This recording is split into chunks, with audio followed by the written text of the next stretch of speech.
I don't think we need to leave it open, right?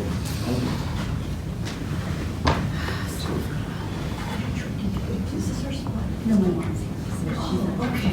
Okay. I didn't have to bring her. I thought maybe she's coming to shine. No. Yeah, the bad part of all women is we start talking.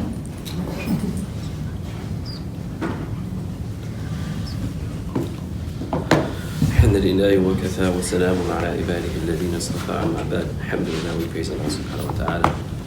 I'm sure a lot of us probably are thinking about what had happened in New Zealand.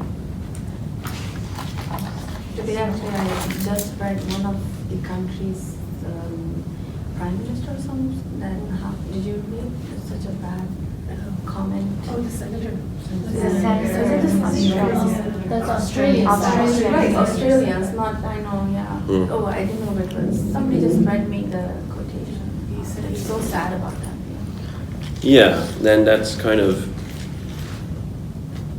Well, the thing is that it should be fairly obvious that our responses are twofold. One is that our response from the vantage point of pure Iman, and that is that, of course, whatever happened, it happened by the will of Allah. مَا أَصَابَكُم مِّن مُّصِيبَةٍ إِلَّا بِإِذْنِ اللَّهِ. And that's just one ayah of many ayat of the Quran that tell us very clearly, and that's pretty much so what we've been doing all this time is to understand that nothing moves in the universe from as small as an atom, or even if there's something smaller than an atom, a quark, or whatever you want to call it, except by Allah's permission and in the knowledge of Allah.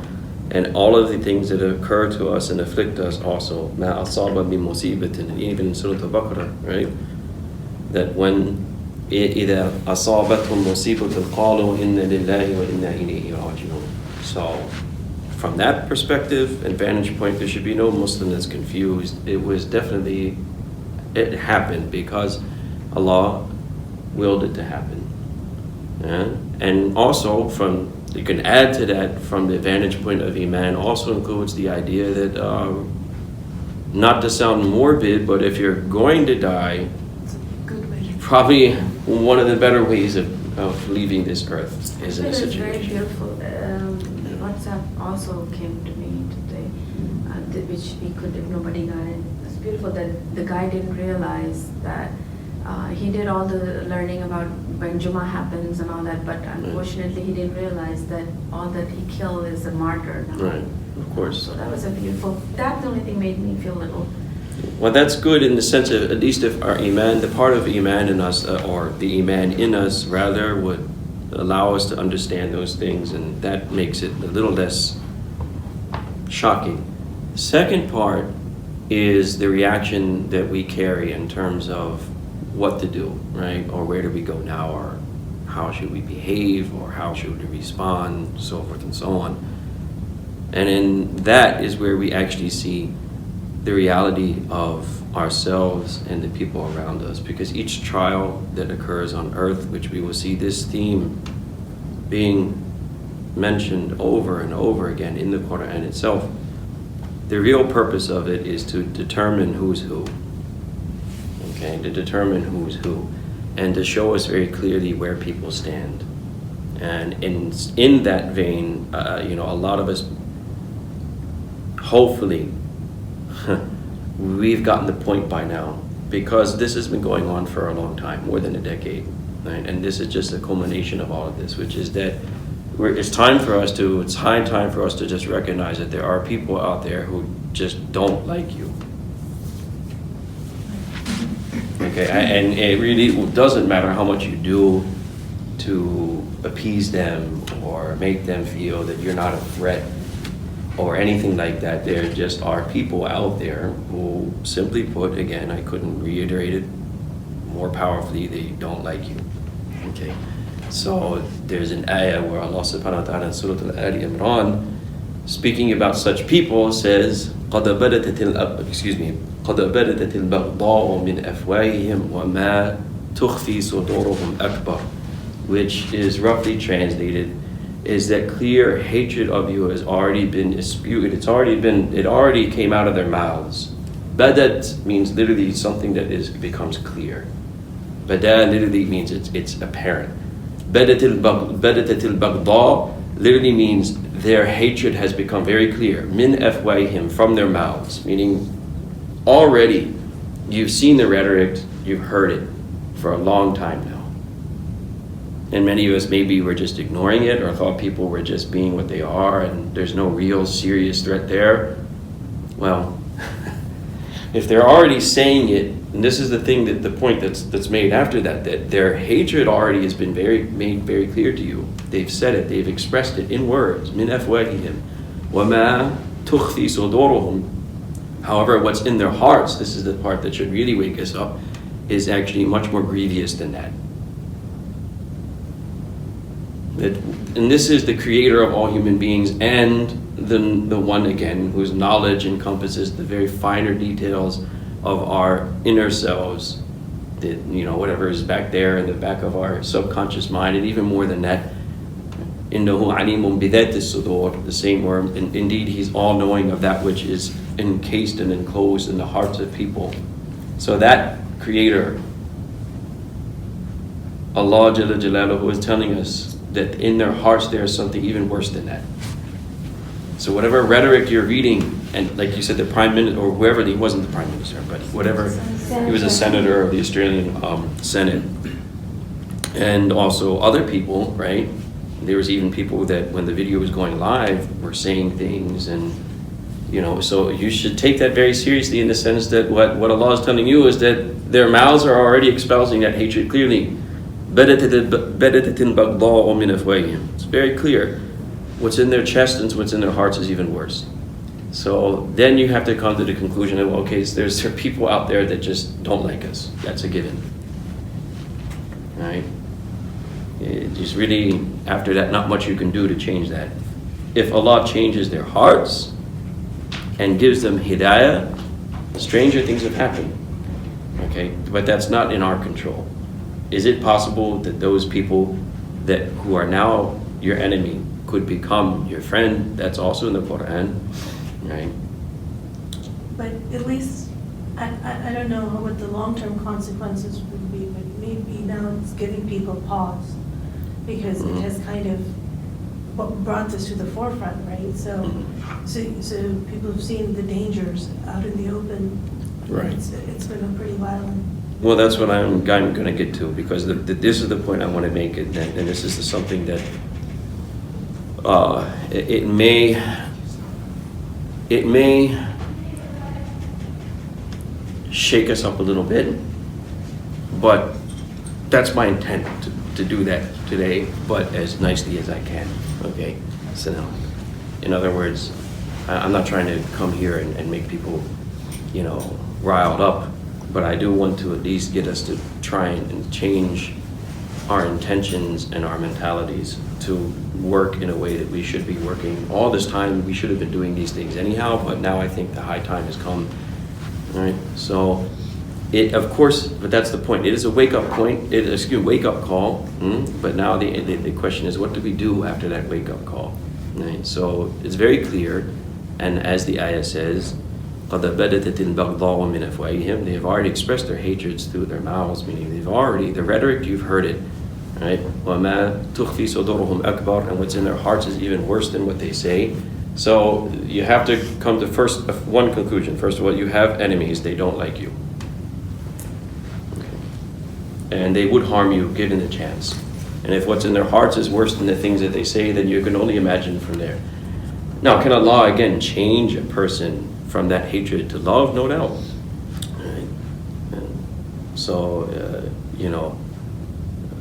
وَمَنْ أَحْسَنُ قَوْلًا مِّمَّنْ دَعَا إِلَى اللَّهِ وَقَالَ إِنَّنِي مِنَ وَعَمِلَ صَالِحًا وَقَالَ إِنَّنِي مِنَ الْمُسْلِمِينَ. This ayah, and to the very end, you see that Allah subhanahu wa ta'ala says that and this is another point which I'm going to make in this, because this is part of the opportunity that we have in such instances, which is that the Prophet sallallahu alaihi wasallam, whenever these things, and they happen often to him, obviously, when he was calling people towards Allah in Mecca, this was a constant thing that was happening to him and the believers around them. But he never lost opportunity to continue calling people towards Allah. So what does the ayah say? Who is better in word than those that call others to Allah and do good deeds and say, I am a Muslim? You see the point here? وَقَالَ إِنَّنِي min al-muslimin. I'm a Muslim.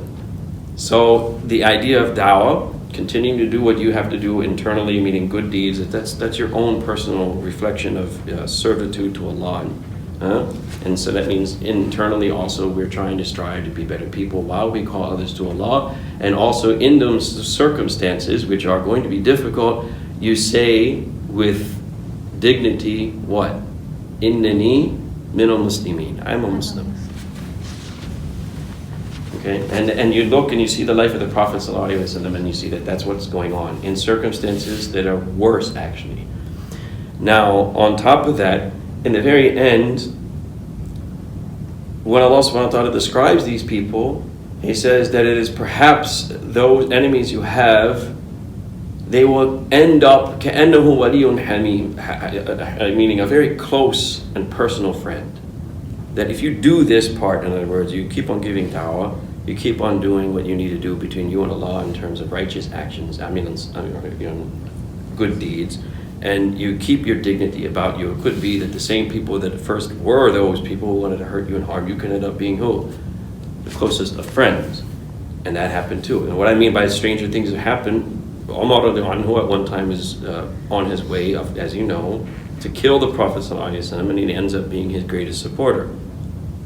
So we're not saying in the realm of things that are possible, and with Allah especially, that the same people who right now, وَمَا فِي تُخْفِي صُدُورُهُمْ أَكْبَرُ, that in their hearts they have great hatred for you, but that are not even espousing, which is even worse than the things that they say. It's definitely within the realm of possibilities that Allah can change such people. We're not. But that's also something that, again, this is Allah's prerogative and His knowledge, who He will guide, who He will not. Will He change these people? Will the circumstance change? That's not in our hand, correct? What's in our hand is the first part, is doing your job. So, وَمَنْ أَحْسَنُ قَوْلًا مِمَّنْ دَعَا إِلَى اللَّهِ. So you're giving da'wah, you're doing good deeds yourself, and you have dignity, and you say, إِنَّنِي مِنَ الْمُسْلِمِينَ. I'm a Muslim. Do what you want, say what you want, have this hatred in your heart, but that doesn't change the fact that I am a Muslim, and I will be dignified in saying that as well. I wanted to say the word pride, but I know pride has a negative connotation, so I'm using the word with dignity, being dignified when you say, I am a Muslim. Okay? That's the first part. The second part is the part where maybe some people may feel uncomfortable, but it has to be said nonetheless. So, I had a colleague of mine in Chicago who posted something on Twitter. He happens to be a mufti, you know the mufti? He's also a professional, mashallah, he's educated, so he has his own job, but he is a mufti, and he posted something. I won't give a name because I don't want to get involved in Twitter wars or anything, but he posted 5 things that Muslims need to also learn from this incident, and these things he is not saying from the vantage point of an opinion. He's saying it from the point of a hukam. What do I mean by hukam? Like a fatwa. Okay, like these are the things that you have to also learn from this. Number 1 is that you need to learn self-defense, men and women. Okay? And part of it too is that we should ensure that our masjids are secure by hiring, for instance, security. Okay? And even part of the points he made, and this is where I put it, unfortunately, on some form of social media, which will again be unnamed because it was here in Pittsburgh, and the response I got was disheartening. So anyhow, the last point he made is there should be, and this is many of us may feel uncomfortable with this, but I'm going to say it anyhow, there should be Muslims, and this is a legal right in the United States of America, there should be some Muslims in the masjid who are armed. Freak them out. Yes, I would freak out a lot of people. Right? There should be some Muslims in the masjid, and I'm not talking. I think a lot of them got the wrong message. We'll get into this, okay? The thing is that when they say armed, we're not talking about making like a gun club. Obviously, that's going to create. That's what the Black Panthers did. If you followed the civil rights movement in the '60s, and that did bring down a lot of heat on them to where the FBI really cracked down on them. And the same thing would happen, obviously, if Muslims did that. Like, okay, we're going to make a Muslim gun club. Yeah. That's not the idea is individuals, you have the right, okay, as an American citizen, and why not take, especially in this circumstance, listen, my family, my father is an avid pacifist, he's against guns, he believes that Second Amendment should just be done away with, all of that good stuff. And I talked to him about this once, and and I said, my point is this: I wouldn't even believe that we should carry guns either if it wasn't for the fact that we live in the most heavily armed population in the world.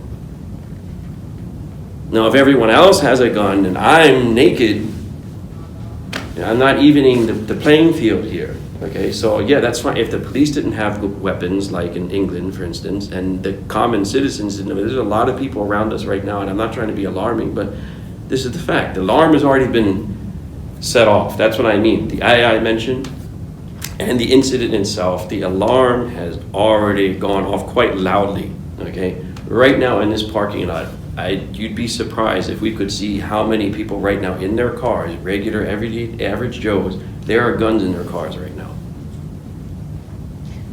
That's not safe. It doesn't matter. See, this is the point. It's one thing, that's what, you're right. You can make many arguments, it's not safe, we shouldn't do it, right? Yeah. But it's the reality. There's two different things, what should be and what is. And what is right now is. That is the reality. That's what's going on. And again, when you're in this kind of situation, you don't have the luxury anymore to ignore it. It's in front of you. This is what's going on. It's happening. You can't just say, well, if we lived in a world, this is the thing, if where everyone loved us, well, number one, that should be very clear now. Right? The rhetoric is out there, and what did Allah say? Again, excuse me, I get tongue twisted on this ayah because there's the tal and the tal. So, the hatred has already come out of their mouths, and what's in their hearts, is even worse. Okay, that's number one. You have enemies, they are there, they exist. Again, does that mean your enemy cannot change? That's stranger things have happened, but that's not. You see, the ideal is that, right? That one day they'll change and we'll all live together happily. And that has happened and it can happen. Lekin, there's also another thing which Allah wants us to realize, which is the present, right? And the present is what He's telling us here, that there are people, their hatred has been clearly spelled out to you. And their hearts contain even worse things than that. So now you have to do what? You have to be aware. You can't do it anymore. They just, okay, and I'm gonna get to that point, and forgive me if I sound harsh, it's not my intention, but we have to get to that point, and this is why He made that point, and what He means by that, again, not necessarily saying that the whole masjid needs to carry a gun, but we're saying at least a few people, somebody, take your legal right, arm, especially in a state like Pennsylvania, legal carrying of firearms is very easy in this state. Every state has different gun laws, but in this state particularly, if you don't have a criminal record, which most of us, I'm assuming, don't. All right, and I'm also talking to the ladies because I know a friend of mine who he carries, for instance, legally, and his wife too, with hijab on, came and got her license, and she also carries. Okay, she also carries, and she knows how to use it, mashallah, and she's gone to the range and all that good stuff. You'd be surprised. I mean, honestly, the people, this is also part of the Ajib thing. I tell you, if you go to the gun range and meet these so-called Republican gun nuts and everything, and even you're a Muslim and you're wearing hijab, they're like, mashallah. If they could say mashallah. I'll give you a story in Chicago. You see, forgive me, I'm an advocate of our right, our second right amendment, and so I talked to some of the young scholars there too.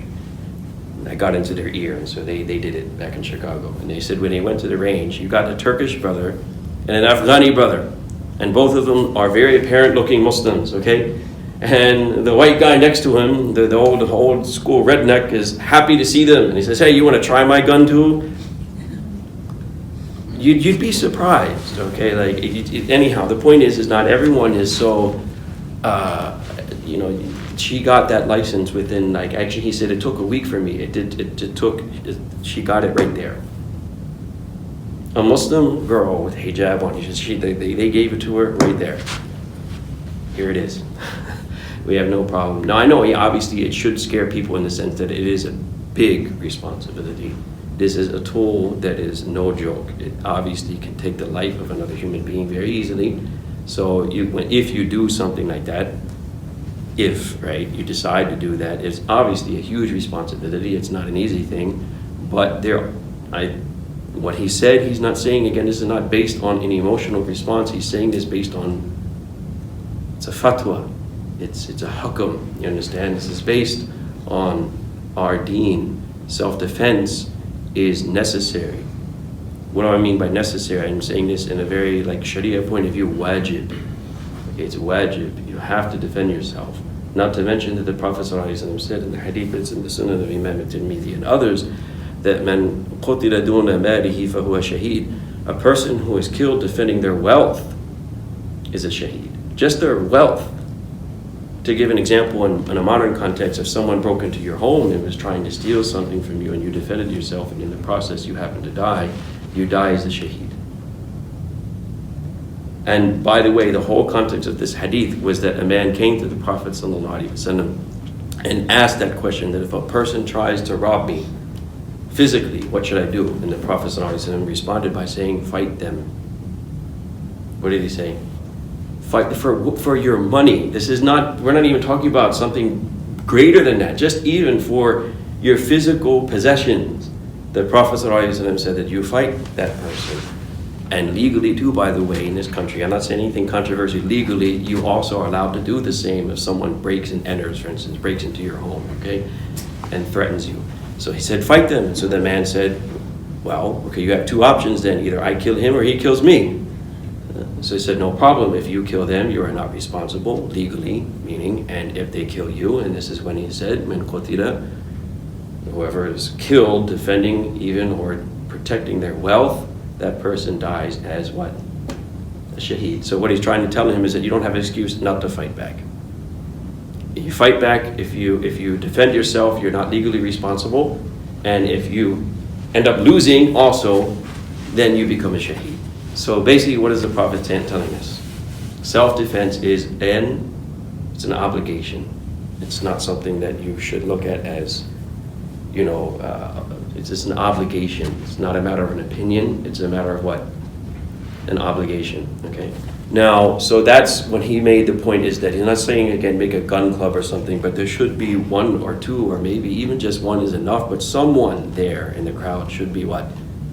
Should be legally armed, okay? So that if such a situation arises, actually, by the way, I don't know if any of you read that, one of the masjids, the reason why the shooting stopped is because someone in the crowd was armed, okay, and they fired back.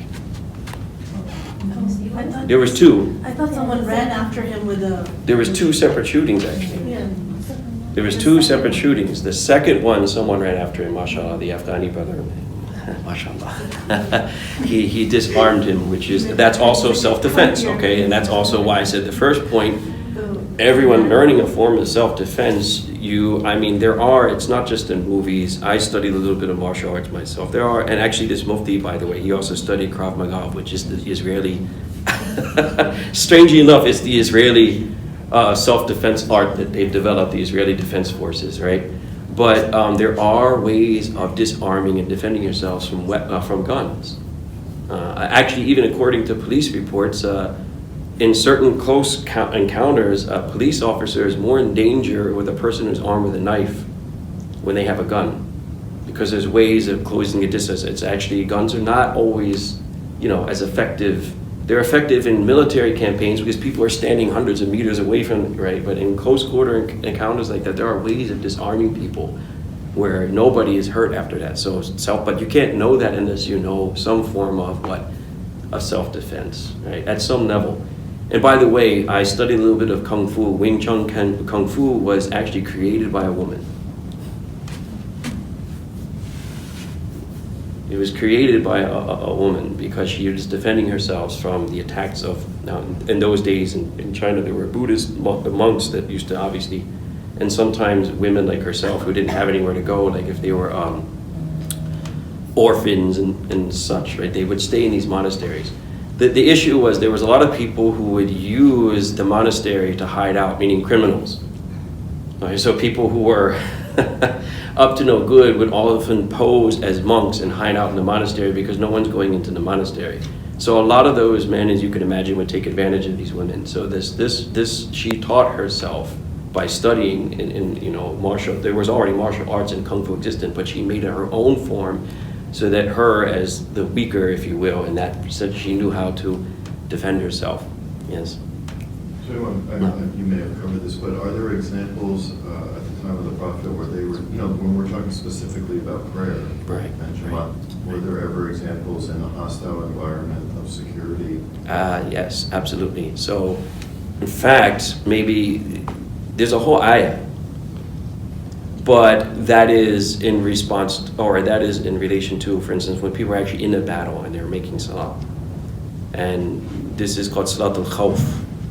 So there's a few ayat, but basically in that situation, you would divide the salah. You have an imam, they lead the salah, and the jama'ah divides itself into two groups.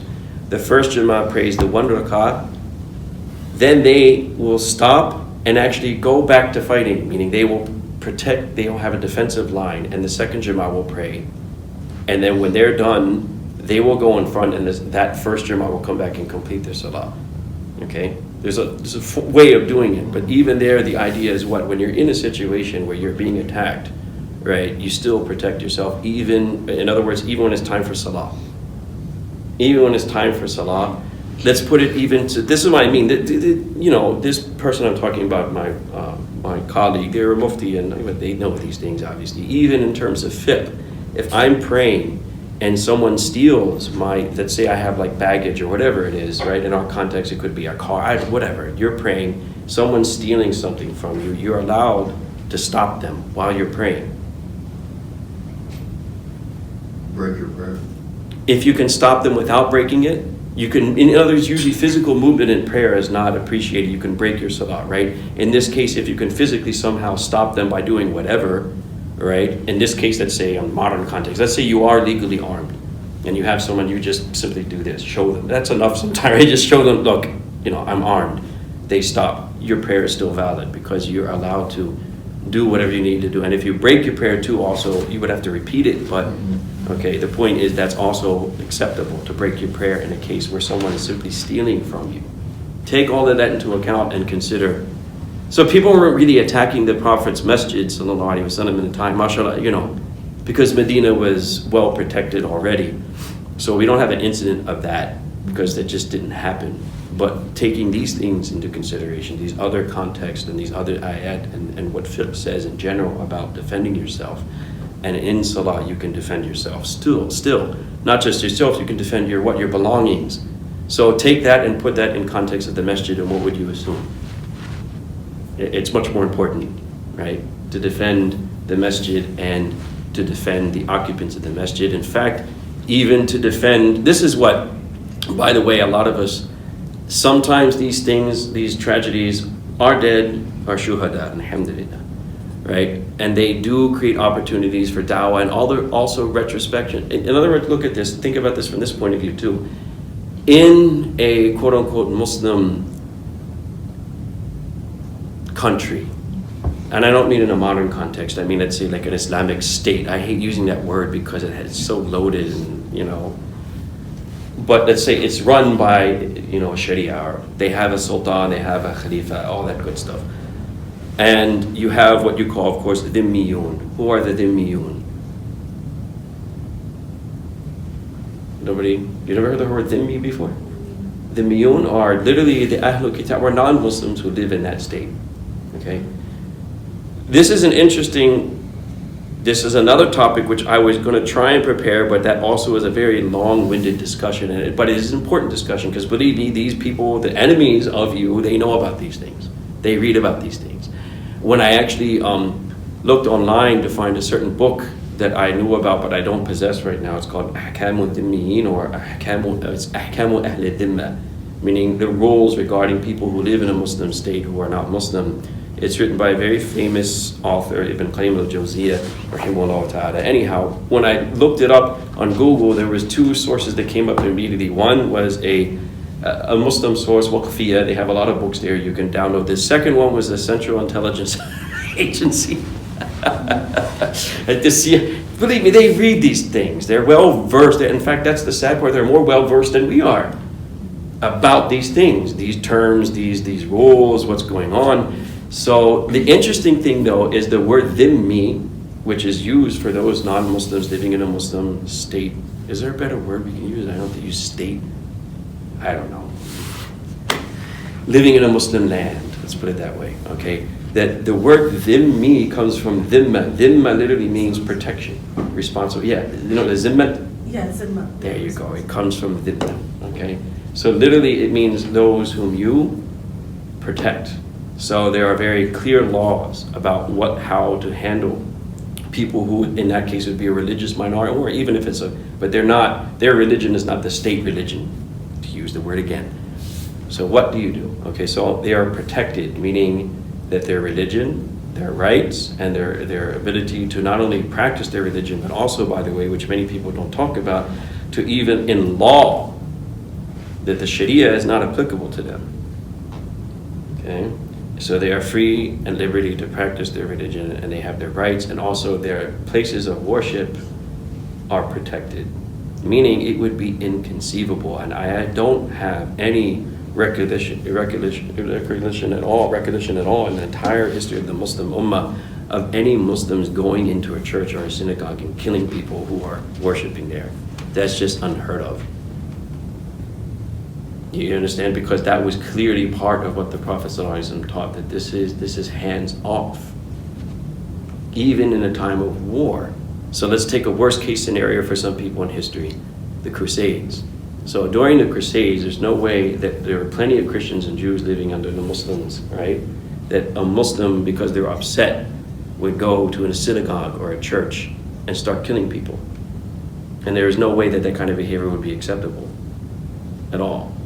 Okay? There's no way. That person, in other words, in an Islamic land would be executed, for sure. A Muslim, meaning doing that, would be executed, for sure. We have examples back home.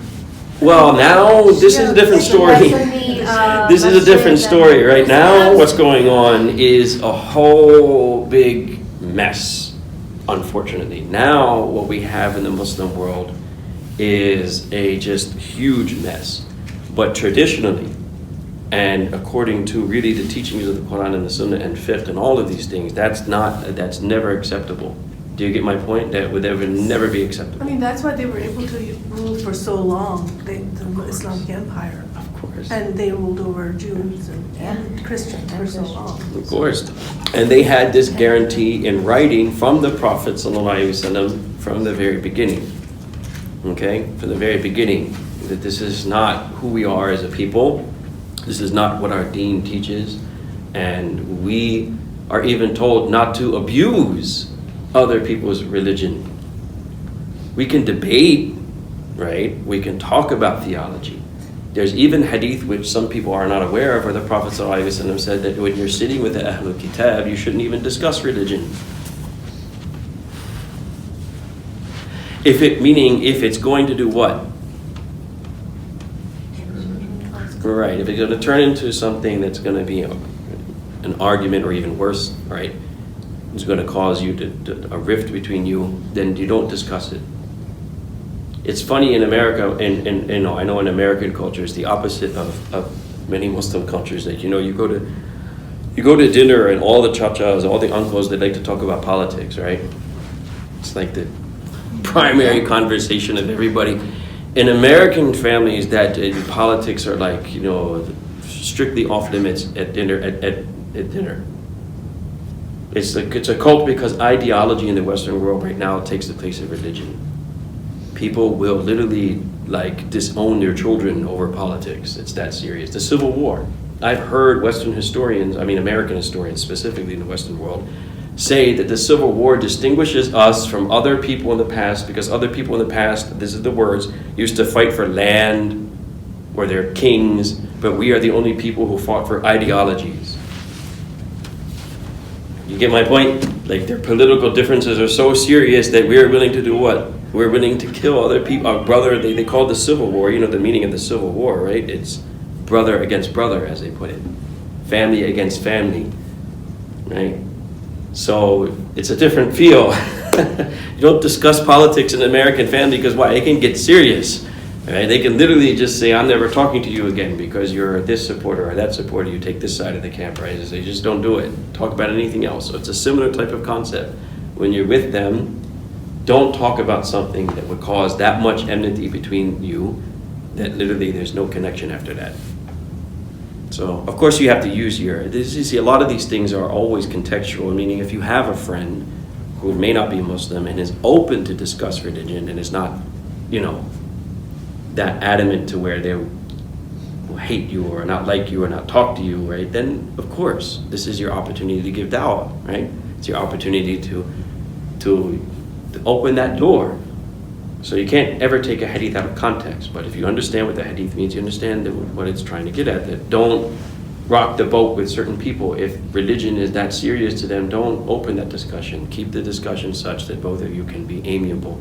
And sometimes it just seems like someone may know you for years and years, and they have actually, been part of your family almost for so long, but then you realize that it doesn't matter. Their brain's gonna work in the same manner, no matter what it comes down to it. It doesn't matter what you do. Right. So it's happened, friends, and Sure. And so, and taking that on to the bigger picture, what does that teach you? I mean, this discussion, if we wanted to do, obviously, is the whole separate class in itself. Like, what are the implications of these things, like the laws of non-Muslims in Muslim lands, and the historical, not. The modern Muslim world right now is another admission is in a complete disarray. After the fall of the Ottoman Khilafah and colonialism and all these other disasters that happened, the Muslim world right now is in a complete disarray. So you can't take what's going on now as any proof of what Islam teaches.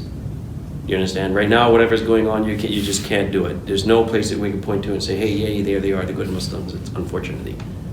You can't, okay?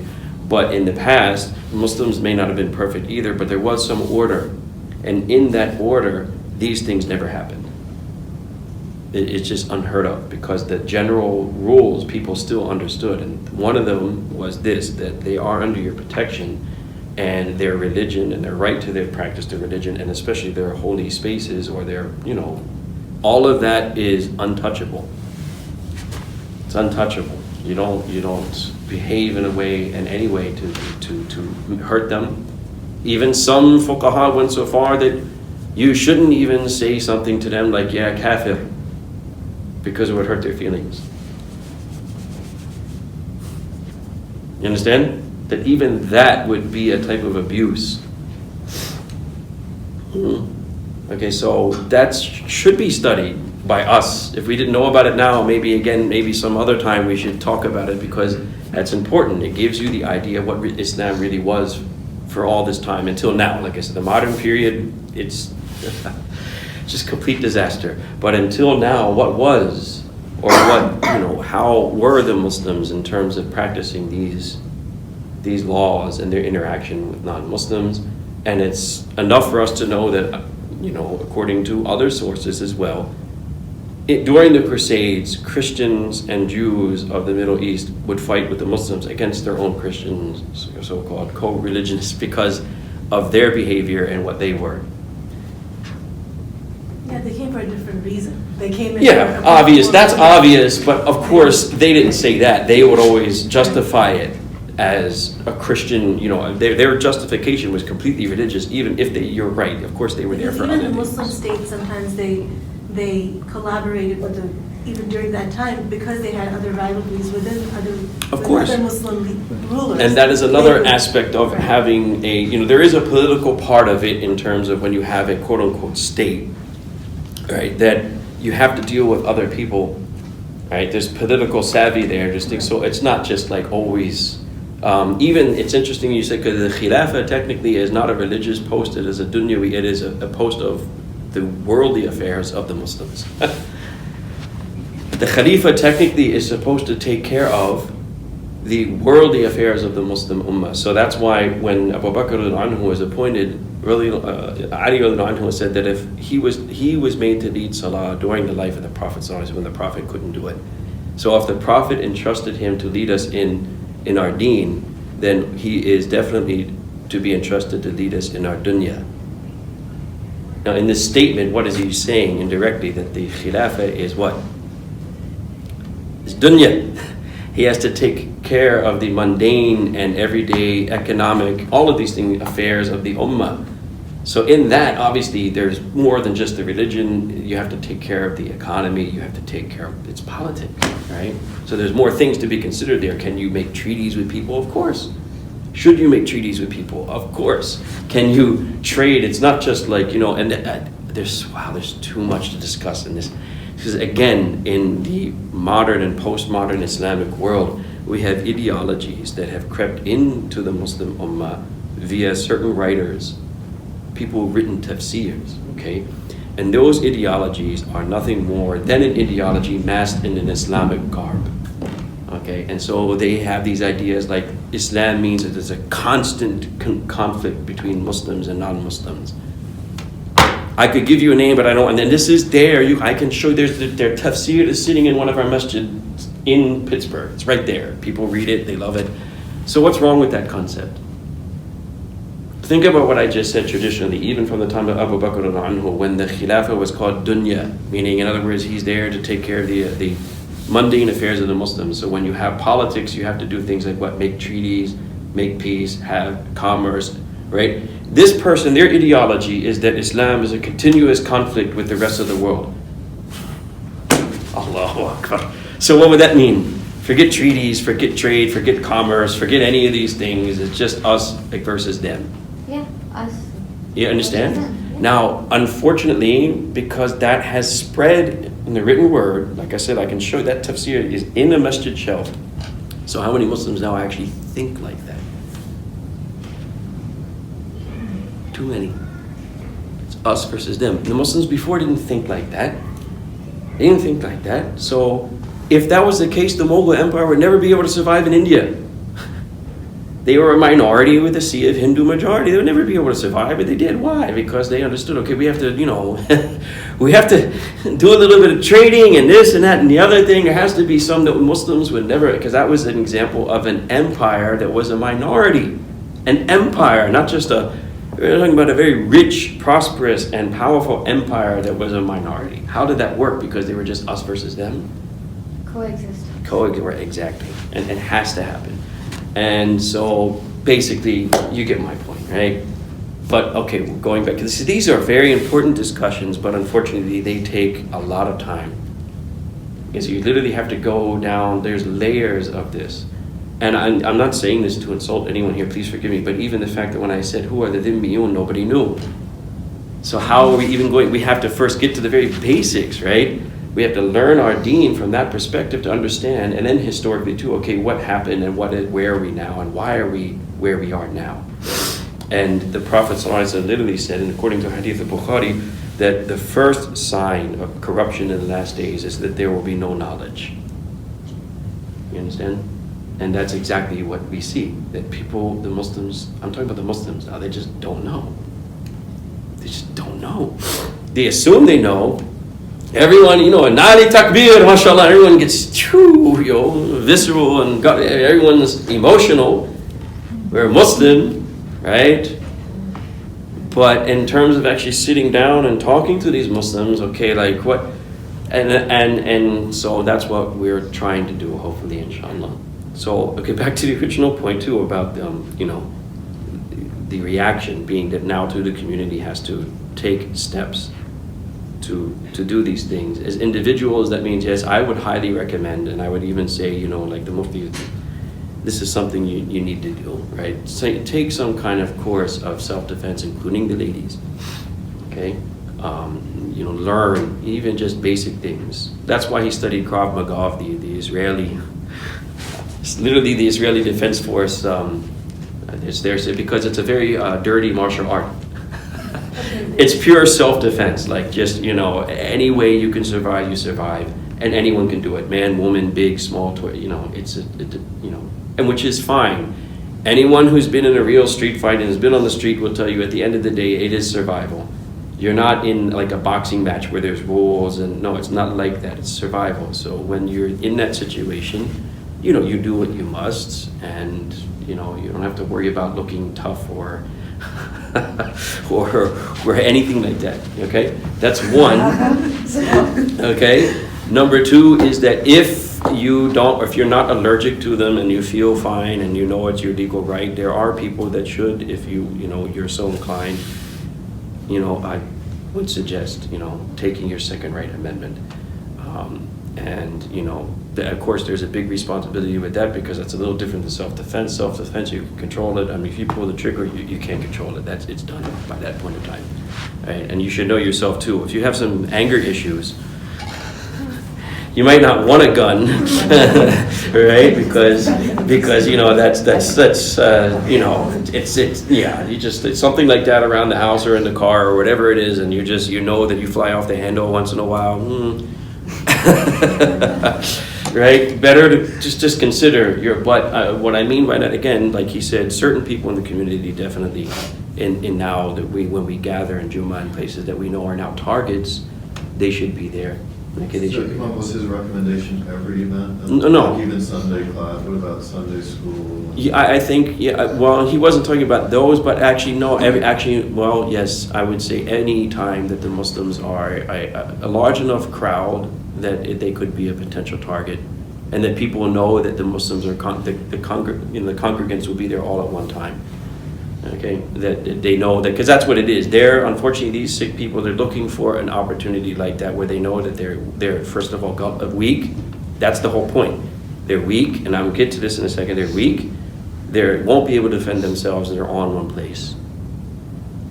That's what you understand? He's saying that they're weak. They won't be able to defend themselves, and they're all in one place. It's the perfect opportunity for me to come and do something like that.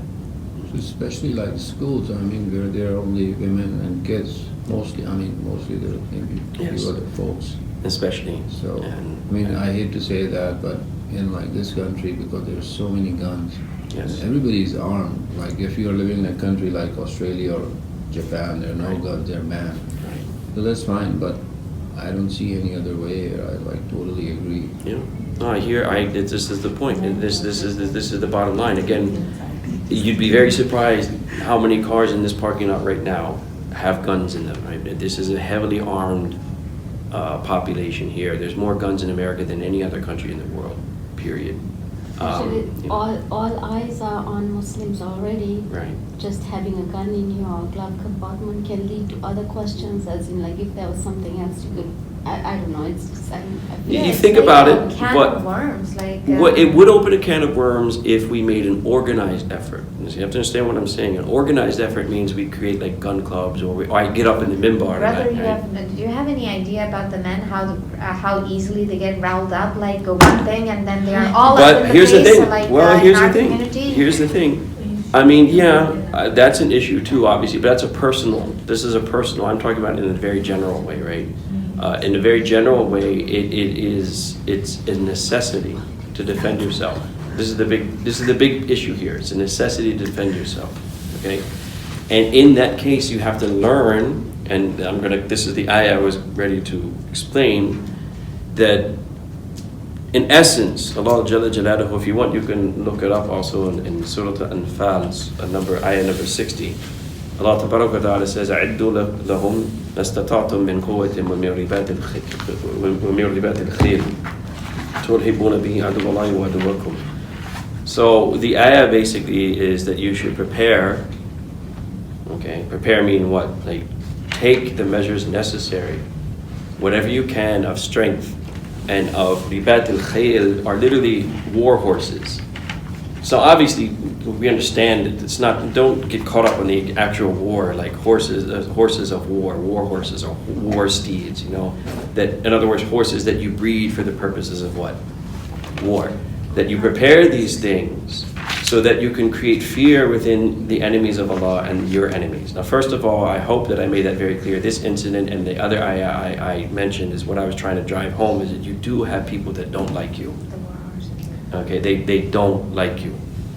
All right. How to defend yourself from a person like that is what Allah is telling you. That you have to show some strength. You have to have a preventive measure there that tells them that you cannot just come into my home or into my personal space or into my place of worship and do things like that. And the only way you can do it with a person like that, there has to be something, turhibuna bihi, the little words that are used there is that you create fear in them. How do you create fear in them? I mean, the example is right there, that when the brother shot back, he ran. Maybe you could hire like a private security firm. That's part of it. I'm getting to that. That is part of it. This is part of what is suggested. But even so, because that's just, we have to look at the trust be, mashallah, he's looking at every aspect. Well, let's say the private security guy gets shot. I mean, this is realistic. This man had a gun. He's shooting people, right? So let's say whatever happened, he got the upper hand. The security guard got shot, and everyone's still there just praying. And if you have another armed, I'm not saying everybody, but there's another armed brother, responsible brother in that masjid, at least you have a chance still, you understand, of defending yourself. When nobody's armed, this is what I worry about our communities, and everyone's scared of the subject. We don't have time to be scared to the subject anymore. Then you're really sitting ducks, right? So you need that too. Because that's part of the things that we suggested. You need to have security that you pay for. But here's the part I'm coming to, because the rest of the ayah says what? In the end of the ayah, وَمَا تُنْفِقُوا فِي سَبِيلِ اللَّهِ, whatever you spend for the sake of Allah, right? Then you will be rewarded. يُوَفِّ إِلَيْكُمْ. Meaning you will get all of it in return in the akhirah. Now here's the point. Security is necessary now for all of these institutions. Schools, masajid. And I mean also by that, like you said, hiring security, armed security, to watch these institutions, okay? Now, is that going to cost money? So here's the bigger problem. Here's where I have to be a little hard, because I was asked last time about weddings, right? Muslims, mashallah, Muslims. Right? We carry on giving ourselves parties, right? Keeping up. I just talked to this young man. It's funny the way he put it. In America they call it keeping up with the Joneses, right? So we're keeping up with the Khans. So, right?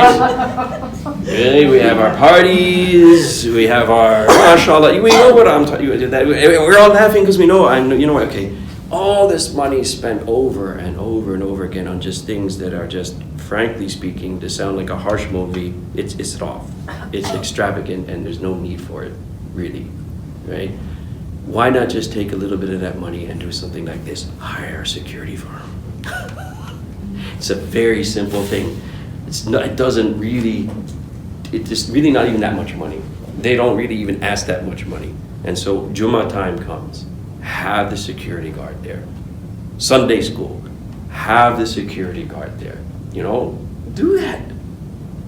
There should be no excuse in the world why we can't fork out $200 or $300 for something like this. No, there's really none at this point in time. You understand my point?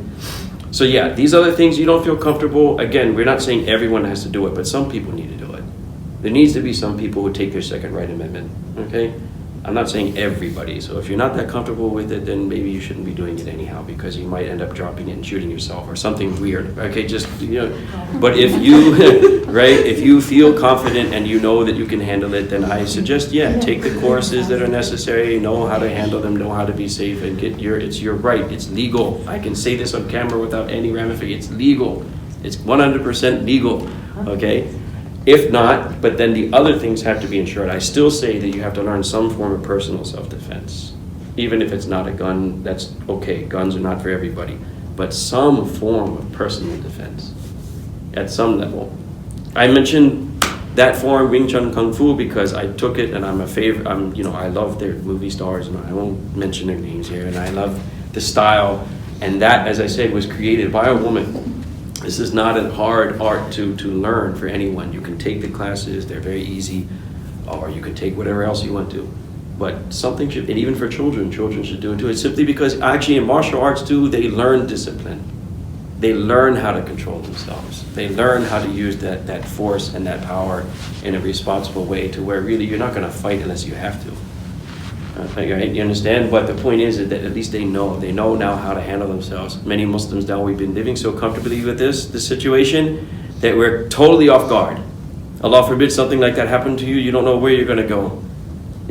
I remember when I was imam in the Bronx, and all these poor Bengali kids, second generation growing up in the Bronx. It's the Bronx. I don't know if you know anything about the Bronx, but this is the Bronx. Do you understand what I'm saying? And they're like, my parents told me if there's trouble, just run away.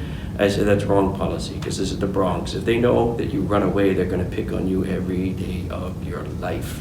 They don't just let you alone because, Benny's too weak to fight back. So that's wonderful. I got a free target every time I see them. Give me your money, give me your this, give me your that. Allah forbid if you have your sisters or your mother with you, and then it becomes that too, because they figure you're just weak. This is one thing I can appreciate about, there's good and bad in all of us. None of us are perfect, okay? But one thing I can appreciate about the Muslims in England is because, I don't know if you know, that when the Muslims in England, when they first started migrating to England, there was a strong presence of white supremacist street gangs, neo-Nazi skinheads who called themselves the National Front. It actually was a very big movement. It wasn't like a small thing. They had a term for what they used to do. You know what they called it? You're going to love this one. They called it Paki bashing. Where they would get together and go into the Asian neighborhoods and, you know, find a Paki and, you know, beat them up. Eventually, mashallah, all the Pakis learned how to fight. So it now even the score, right? In other words, you know, I know many Muslims. In fact, even Sheikh Amin actually was raised in England, and I actually just we were talking about these kind of subjects. How Muslims in North America tend to be a little bit more shy. Let's put it that way. I'm being friendly, right? Where in England it was more like, you know, they really had to learn how to fight to defend themselves in their neighborhoods. And eventually, these white supremacists learned that, wow, these Pakis can fight also. So we have to be careful, right? We can't just pick on any of them. We have to watch ourselves, okay? So then Sheikh Amin made a joke about it. He said, yeah, but we really didn't earn our stripes until we fought the Jamaicans. Then people really respected us. Then it was like, okay, these guys, you know, we have to watch ourselves. We can't just pick on them or take advantage of them. You understand? But the point I'm making is that happened in that community. They were forced into this situation where you now have to defend yourself. If you don't defend yourself, then you're just going to be a continuous target. And continuous target. And again, martial arts are good because you learn how to use that force responsibly. Now you have so much force that you know that it's better for me just to, like, you know, block this punch and twist this guy's arm to let them know I can hurt them more if I want.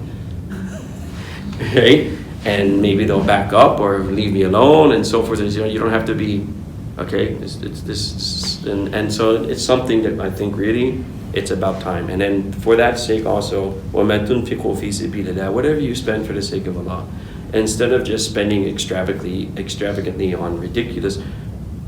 You know, I met one non-Muslim guy here who was invited to a couple of Desi parties, right? Muslim, not just right, okay? You know what he's, Jim, you know what he says? It's like they all look like peacocks. It's like they just, you know, it's just so gaudy and so they all look like peacocks, and they just laughed at him. I said, okay. You know, there you go. It's just, you know, people notice these things, right? And you know, you have to take a step back and ask, here's the thing, and I know this is maybe again, but we need this retrospect necessary. In Sharia, just strictly speaking about what is called kasb, or earning money, earning money literally is kasb, okay? There's a book written just about this, meaning from a Sharia perspective, what is the status of earning money, okay? So obviously we all know, and many times our wives, you know, for the men out there, we get beat up with that stuff a lot. It's another extremity. But it's an obligation, it's fard on every Muslim male to provide for their family, right? I mean, every woman knows that one, right? They always, it's your obligation, right? However, of course, there's other things. An obligation doesn't mean that, for instance, you know, you can't help, or you can't, like, give a gift. That's another thing that needs to be taught too. Okay, there were plenty. In fact, the Prophet ﷺ once told one of the companions that if your wife gives you something, it's barakah in it. The male does have the obligation to earn. That's their obligation. But that doesn't mean that the woman should just say, okay, I'll never do anything for my husband. You understand? So his obligation. No, if the woman has something and she spends it on her husband, there's barakah. So the barakah is what? It's for both spiritually and even love and all of it increases all of that, okay? So it's not, you know, ladies should take note, right? It's not that if you have something, that's not the point here. If you have something, it's a good idea. Before anyone else, why not spend on your husband? Why not give to your husband? You understand? So that's one thing, but it's an obligation we pretty much know in every Muslim male that when they have a family, they have to provide. Now, the obligation is only to provide the necessities. Do you understand the point? The obligation is, okay, I pay the rent, for instance, I put food on the table. Okay, now what about more than that? This is the question. So if a person wanted to earn more than what they need, so my own necessities are taken care of, my family's taken care of, rent's paid, mashallah, there's food right on the table, but I just want to have bigger and better. Okay? Instead of having just regular food, I want good food. Instead of having a few pairs of clothes, I want to have nice clothing. Instead of just having a regular car, I want myself a sports car, right? I want a Ferrari or a Lamborghini or something that, you know how boys are, huh? Right? It goes vroom real quick from 0 to 60 and, in seconds, okay? The answer is that if a person wanted to do that just to enjoy themselves, it's technically mubah, it's permissible. Do you understand my point? Like, if I just wanted to enjoy life and I have the money, I want to make that money, let's say, like, and again, that's another issue, like, okay, if you wanted to do that, and then I'm going to lie, steal, and cheat and do whatever else, that's out of the question. But let's say I have a profession, I have a halal income that allows me to do that. Okay, I can do that if I want to. I can enjoy these good things. قُلْ مَنْ حَرَّمَ زِينَةَ اللَّهِ. The clear statement of Allah. Who can make these things haram? Can anyone say it's haram? No. So if I want to do that, I can do that. However, that is premised on something. And what is it? That the intention is not tafakhur. You know what tafakhur is? Keeping up with the cons. So what's the difference? The difference is, I have this extra income and I want to enjoy myself. All fine and good. In fact, Imam Abu Hanifa, rahimahullah ta'ala, you may have heard, maybe you haven't, but besides being a faqih, he was one of the few ulama in the past who also had a very lucrative and successful businessman, to the point that he was known to be very rich. He was a very wealthy man. In fact, he actually sponsored on his own the education of some of his students. He paid for it on his own.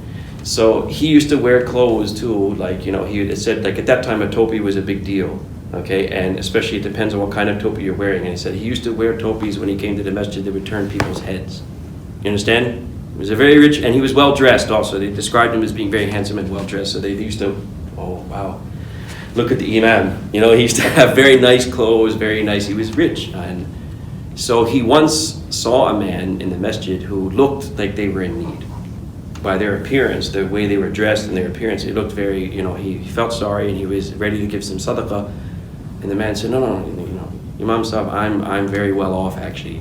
I have everything I need. I don't. And he said, well, then you shouldn't look like this. If you have it, then there should be some indication. Because I was about to give you some sadaqah or something, right? And, this is because there's a hadith, Inna Allah yuhib. Indeed, Allah loves to see the traces of His ni'mah on His servant. So if Allah gives you, there's nothing wrong with using that, okay? What's the difference? Because if it's tafakhur, if it's keeping up with the cons, so to speak, if it's just showing off, then it becomes haram. Look at the difference. If you're just trying to enjoy yourself and you're living your life because Allah gave it to you, that's all good.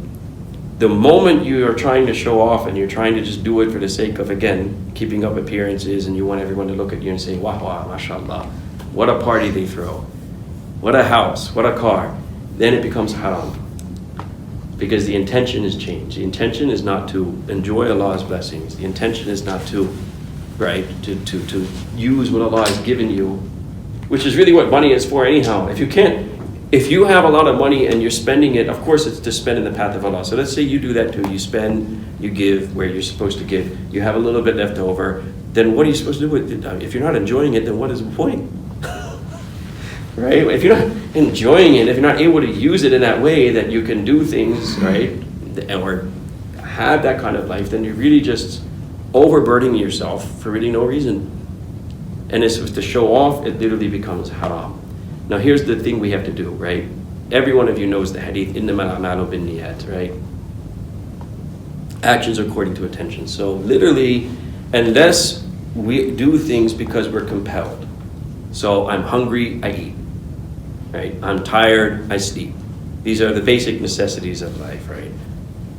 That's one reason why we do things. You understand? I do a'mal, I do things. Why did I eat? Because you were hungry. Now, is that in your volition?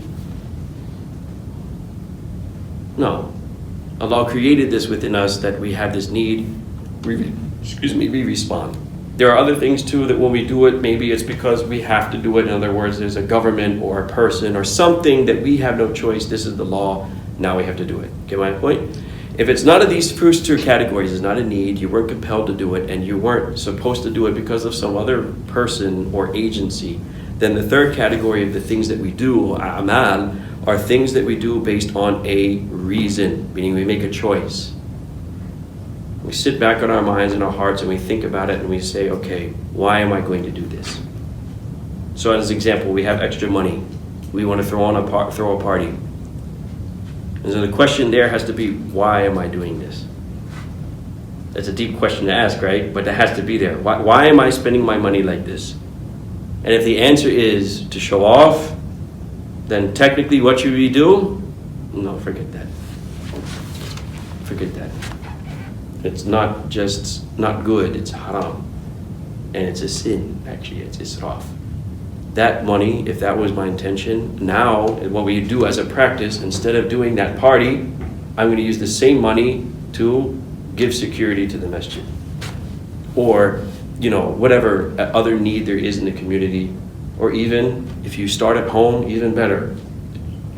Someone in your family, something, so you should switch it immediately. Instead of that party, if that's the intention, I need to show off this weekend, right? Then immediately take that intention and do what? Take it somewhere else. That money should be spent immediately some other place. Okay? Now, if his intention is like, I'm not really trying to show off, I just want to see my friends. There's a difference. You know what I'm saying? I just want to see my family members, or I just want to eat really good biryani or whatever, right? This weekend. Khair, you're enjoying your blessings, right? There's no problem with that, but it's all about, this is something no mufti or anyone can tell you. It's about you and Allah. It's in you. It's in your heart at that point in time. Okay? That, at this point in time, you ask yourself, what is my real intention? If it is to show off and make myself look good in front of everyone else, then that is the wrong intention, and you immediately should change and say, okay, now I'm obliged to spend this money somewhere else. And what does Allah say about this in the end of this ayah? Whatever you spend for the sake of Allah, and many other ayat, Allah Ta'ala will definitely recompense you in a way you could never imagine. The other day also, and we should start talking about that more often too, the delicacies of Jannah and what kind of place it will be. SubhanAllah, the other day we were talking about another brother, it was another subject, but he mentioned something about, there's a hadith you probably have heard before, that the language of the people of Jannah will be Arabic, right? Arabiya. Well, the hadith is actually weak, first of all, right? And I said, the idea that we can be so narrow-minded. You're in Jannah. What about me?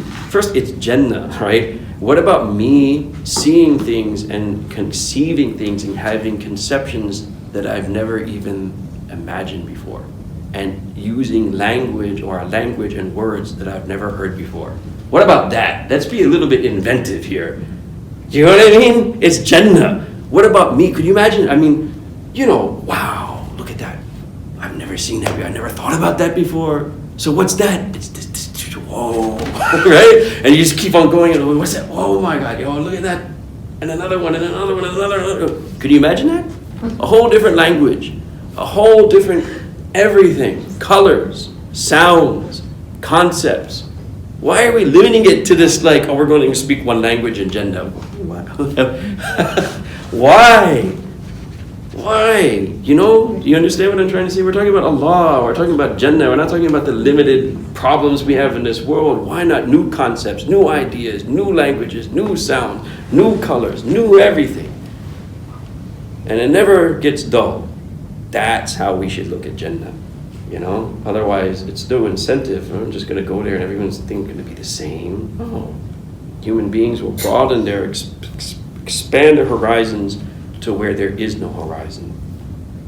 And if you really look at it from that point of view, Western civilization has done a lot in that term. Everyone's got good and bad, right?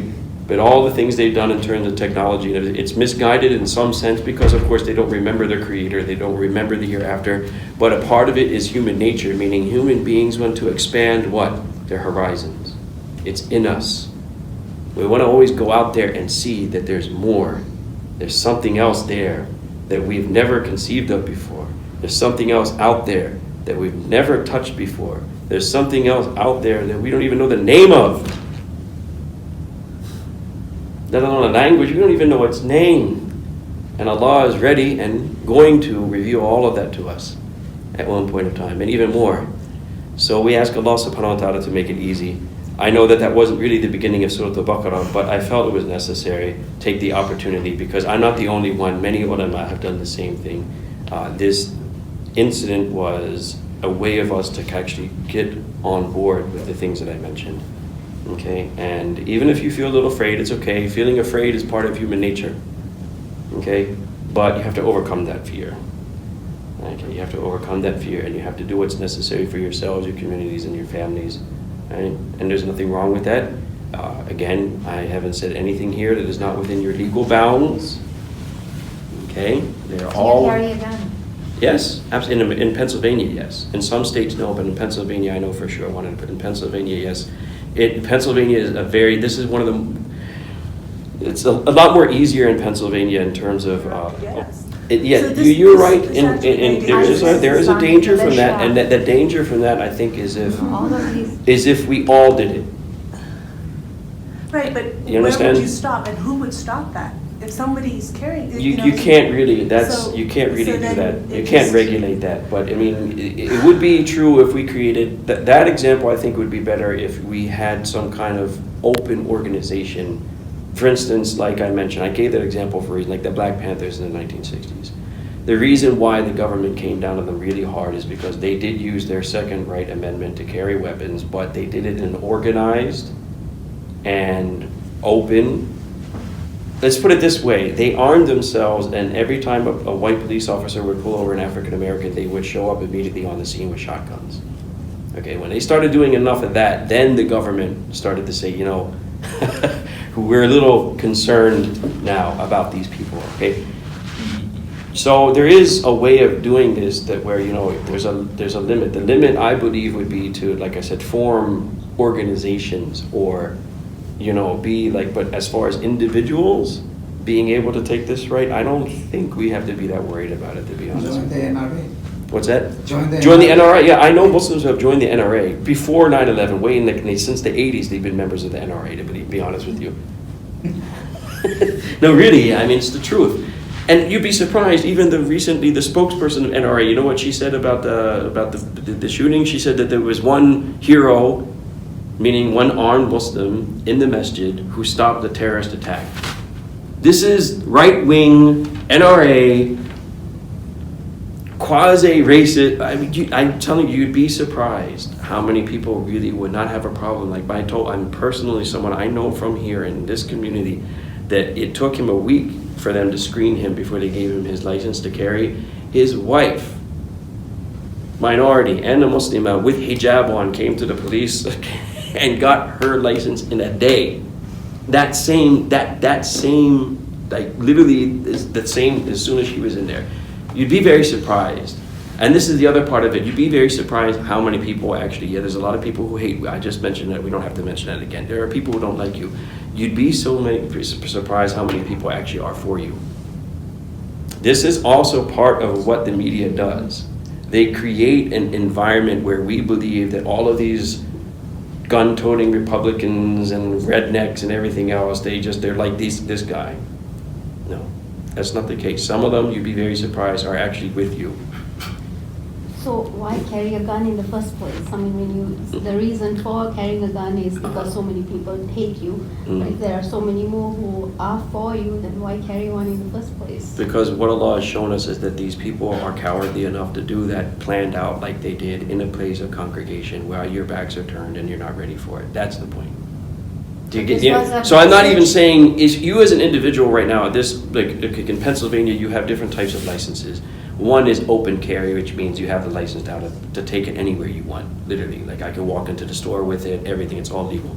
You may not want to do that. My point was that during hours of congregation, when we have a masjid or a school that is open to those kind of things, it's not a bad idea to have somebody or two people or maybe, whatever, in that organization, in addition to security, that is armed.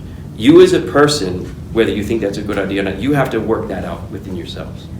You understand what I'm trying to say? You have to work that within yourselves, whether you think that's a good idea, like should I personally or my family members personally. It's almost like tying a camel kind of a thing. Exactly. That's my view. Meaning me personally, I'm all for it. If there's another family or people individually that say, I think that's a little too much attention, or I can't handle that, that's fine also.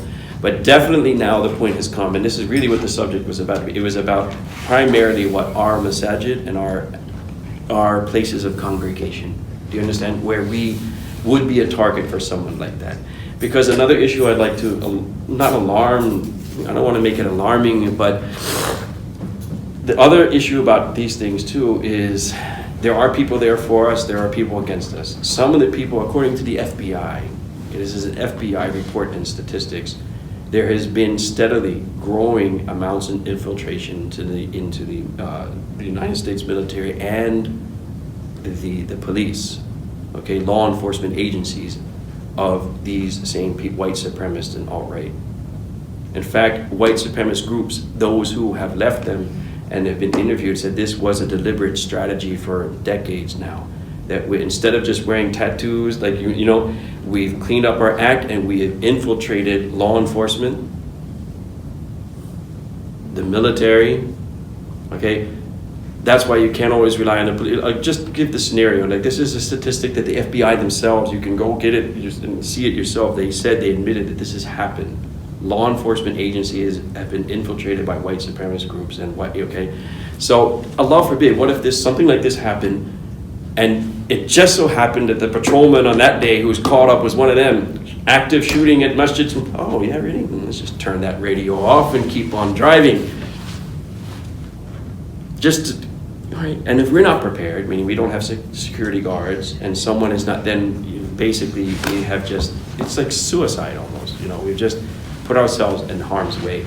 So what I'm trying to say is it's good that generally speaking, law enforcement will be there for us, but I wouldn't put all of my my i'timad, so to speak, in that they'll just come and save the day. Maybe not all the time, right? So self-defense is necessary, that's the bottom line.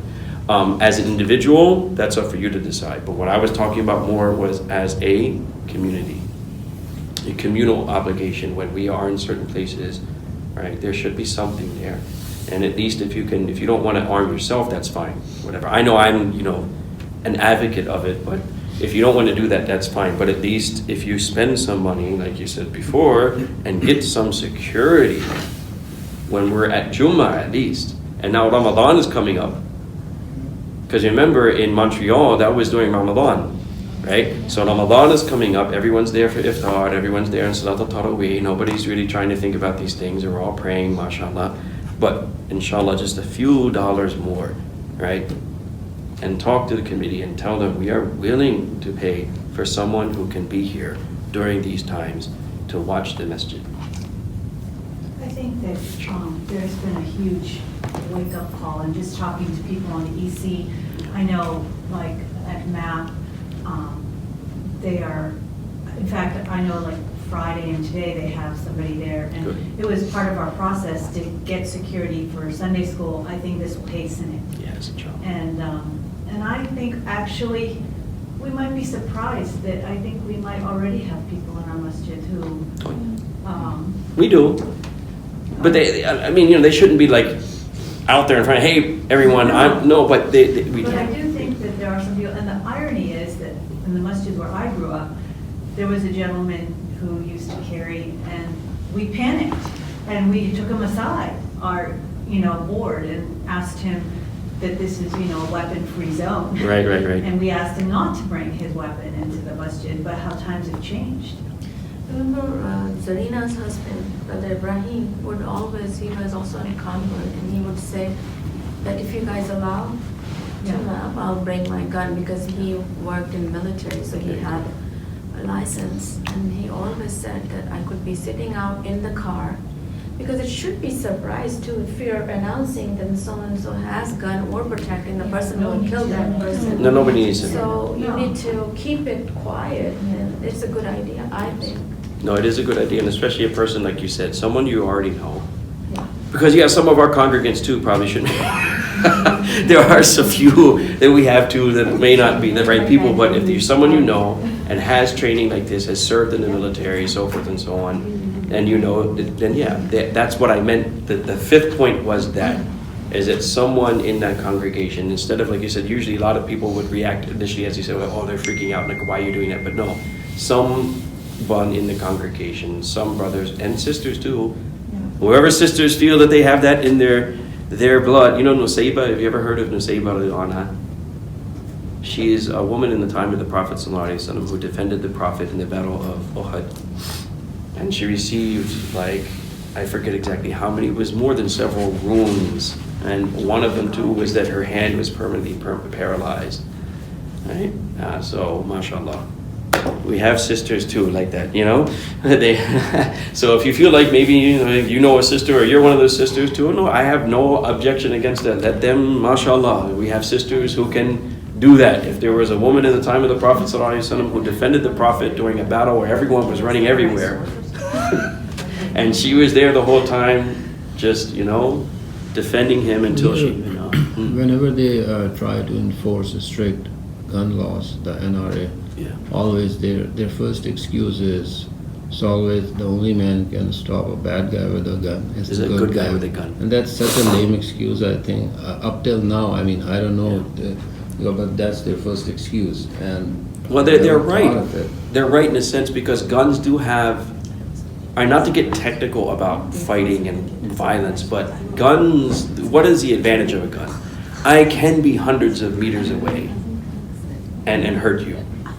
I don't have to get close. I can stand even just from that door, which at that point in time, if someone had, let's say, an automatic rifle, Allah forbid, someone had an AR-15, it's a very popular weapon that is used in these shootouts. If they came in this door right now, none of us would be able to do anything from this distance unless I had a gun. Because physically... But you have a gun. No, I don't. Actually, the funny thing is... Counting on. But the thing is that... The thing is that if I'm armed, I can do something at this point. If I'm not armed, this distance, I'm just saying a very physical, like physics from that point of view, at this distance, there's none of us can do anything at this point. They're too far away for us to physically. If I'm close, when I said self-defense, close, yeah. If I'm close enough to someone with a gun, I can break the distance, or even if they're really close to, that's really stupid. The stuff where the real law, they don't put guns to people's heads. That's the dumbest thing. If I know what to do, I'm done. It's a done deal. I could even hit them in a certain place that they can't even hold the gun. But they will never do that. If you notice, that they'll be at a distance, close distance, to where that person can't come close. You understand? Like there's a science. That's why you have to be trained too. By the way, you have to. Even if you get a gun, you should learn how to use it. That's a dangerous situation, because at this distance, they have enough ammunition and can fire rapidly enough that none of us at this far could be able to do anything. We'd all be sitting ducks. The only way I could do something at that point in time is if I have a gun, honestly. That's just a cold reality. So they're right from that point. If that was the case, the only thing that could be done to stop that person was that I'm armed. But if not, you know why? Can I make fun of my own people a little bit? You know why Gorawala conquered the world? It used to be when the Ottomans had a technological advancement over the Europeans. When they invaded Vienna, the Ottomans were still very much so the world superpower of the day. Okay? When that battle was over and lost, they steadily declined, and the Europeans took advantage of one key technology in warfare and advanced it in a way the Muslims forgot: firearms. And so when Napoleon came to Egypt, the Egyptians had the Mamluks, who were literally, they were Turkish descent, and they used to be slaves. That's what they're called, Mamluks. But then they actually ended up running Egypt and creating their own civilization and government. But they were warriors, to say the least. They defeated the Mongols. They stopped the Mongols in a battle called Aino Jalut. They took them out. These guys were soldiers. They were warriors. They were, almost unbeatable. They were brave. They were warriors, but they were on horses with swords. And the French army just simply sat from here with their cannons and their guns and just pa pa pa pa pa pa pa pa. Doesn't matter how brave and trained you are when a person has a gun. That's why Gorawala used to say the great equalizer is a Smith & Wesson. If I fight one-on-one with a Native American, I might lose. If I fight one-on-one with an African American, more than probably. There's a fighter now who's a martial artist. He's African American named Tony Jai. He's like 6 foot something, 200 something pounds, and he recently made a statement that he could beat Bruce Lee, in which people were really upset. How could he say that? They said, look, it's not that Bruce Lee wasn't good, but he was 130 pounds. I'm 230 pounds. At a certain point, 100 pounds makes a difference, especially if I'm trained as well. You know, especially if I have the same training. 100 pounds makes a difference. So if there's a Goro guy and an African American guy, now say some white guys are big too, but if it's like a one-on-one, more than likely, okay, it's not. So what was the big equalizer? I never forget this psychological. I mean, have you? Forgive me for bringing pop culture, but do you remember the movie Raiders of the Lost Ark? Yes. I never forget that this is all psychological stuff. When Harrison Ford, you know, Indiana Jones, he's running through the market in Egypt, and all these Arabs are chasing him, and then all of a sudden, normally they've been his size, and he's able to punch them, and right, they all scatter, and there's this big Arab, like, you know, 6 foot, like, and he has the sword too, and he's got the skills, and so Indiana Jones just laughs at him and takes his gun and pow, and then, you understand? I've got the equalizer. If I fall on one-on-one, no chance, right? But now I've got my trusty old. It is literally how, you know, the West was won, so to speak. All of that. It's you know, that's the big thing. Literally, that technology, that prime technology of the firearm was advanced in the European world, while the Ottomans slowly just kept on declining. Eventually, the Europeans had a technology that couldn't be stopped. And that was primarily a gun, you know, rifles, and now and the funny thing is you know how much money is spent in this country on defense? That's the only thing they're concerned about.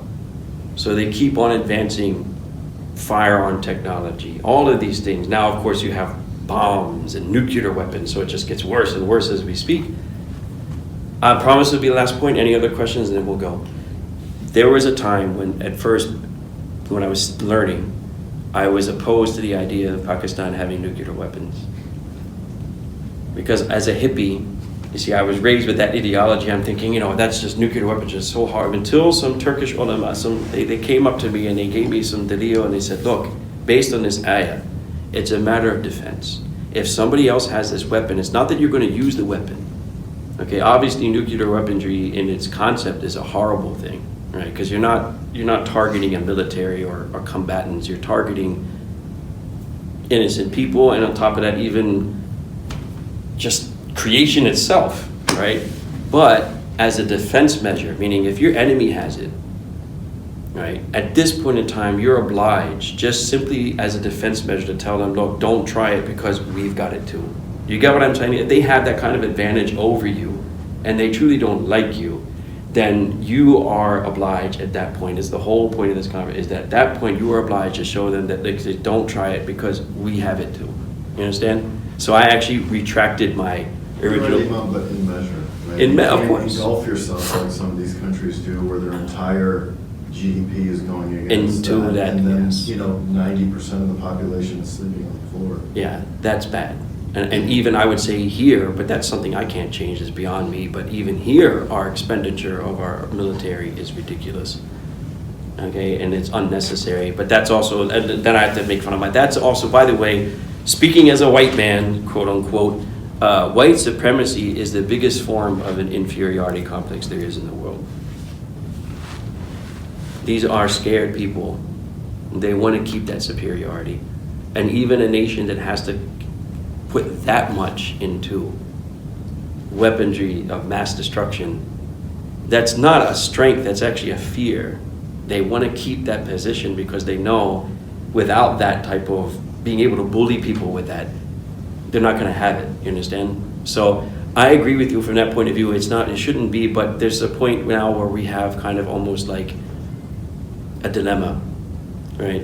I think the first step is to determine. That has to be. The deterrent has to be and there. then, you know, on an individual level, to have people within is smart. Any questions, Sean? No? I know it's kind of somber to talk about that, but it had to be talked about. May Allah help us and protect us. Ultimately, all protection, of course, is from Allah subhanahu wa ta'ala. You know, but we are required, just like the same thing. People get mad when you tell them rizq is from Allah, and then they think what you're implying by that is that you're not supposed to work, right? But it's never what's implied. What's implied is that you make your effort, but the results are always with Allah. The same thing here. What's implied is not that Allah protects. No, you do your part, what's necessary, and after that you leave it all up to Allah subhanahu wa ta'ala. Allah wa ta'ala will protect and guide and, you know, make it easy for the entire Muslim Ummah, give them afiyah, and you know, inshallah we will commence, of course, with the regular, inshallah, tafsir, inshallah, next time we meet. Jazakumullah khairan.